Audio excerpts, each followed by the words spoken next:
Yemen ने air strike से अमेरिकी जहाज की धज्जियां उड़ा दी। हूती मिसाइलों ने अमेरिकी जहाज जिब्राल्टर ईगल की धज्जियां उड़ा दी हैं।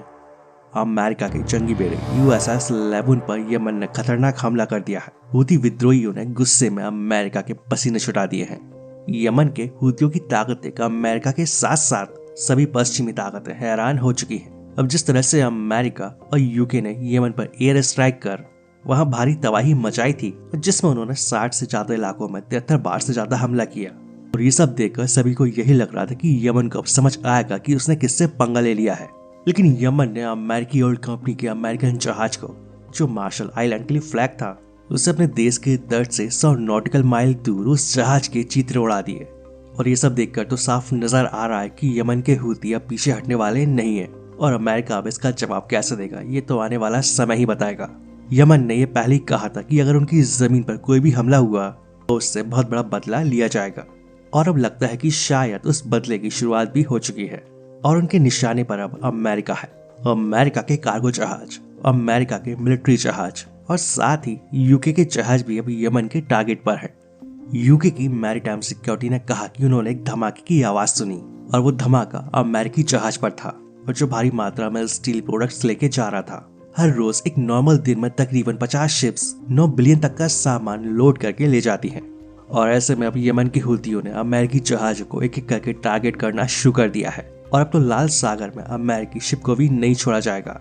और अब तो यमन की अथॉरिटीज ने भी ये डिक्लेयर कर दिया है कि अब लाल सागर में अमेरिकी जहाज को भी बख्शा नहीं जाएगा। वैसे अब तक जो शिपिंग कंपनीज है वो ये सोच रही थी कि वहां पर जो अमेरिकी जहाज है वो उनकी सिक्योरिटी करेगा, और वहां जो ऑपरेशन प्रॉस्पेरिटी गार्डियन चल रहा है वो उन्हें बचा लेगा। तो अब ये सभी शिपिंग कंपनियां भी इस रूट का इस्तेमाल करना बंद कर देंगी। एशिया से यूरोप और यूरोप से एशिया जाने का एकमात्र स्विस कैनाल का रास्ता शिपिंग कंपनीज के लिए बहुत ही सस्ता रास्ता है, और इस रास्ते से दुनिया भर की 12% मैरीटाइम ट्रेड होती है। तो ऐसे में अब तो अमेरिका की शिप को भी रोका जाने लगा है, और अब अमेरिका का भी अब काफी नुकसान होगा। अब देखना ये है कि अमेरिका इस पर अब क्या करता है। क्या अब अमेरिका एक बार फिर से यमन पर एयर स्ट्राइक करेगा? यूनाइटेड नेशन की सिक्योरिटी काउंसिल ने भी कहा कि UK और अमेरिका ने यमन पर हमला आखिर किस प्रकार से किया, और इस पर अमेरिका ने कहा कि हमने वो हमला सेल्फ डिफेंस में किया था, और अगर ऐसा वो ना करते तो इंटरनेशनल मैरीटाइम ट्रेड की फ्रीडम पर आंच आ जाएगी।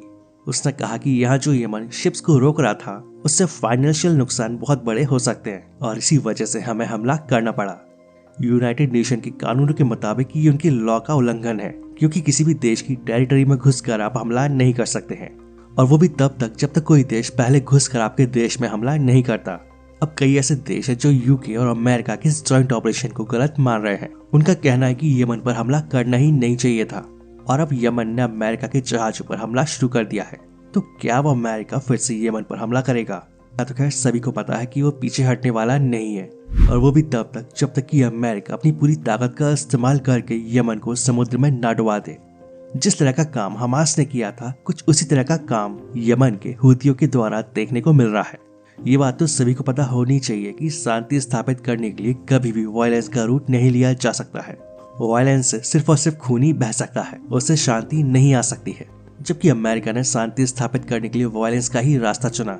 वैसे आप सभी को क्या लगता है, क्या ये जंग वर्ल्ड वॉर 3 का रूप ले सकती है? अपनी राय कमेंट करके जरूर बताएं, और जानकारी अच्छी लगे तो वीडियो को लाइक और शेयर जरूर करें।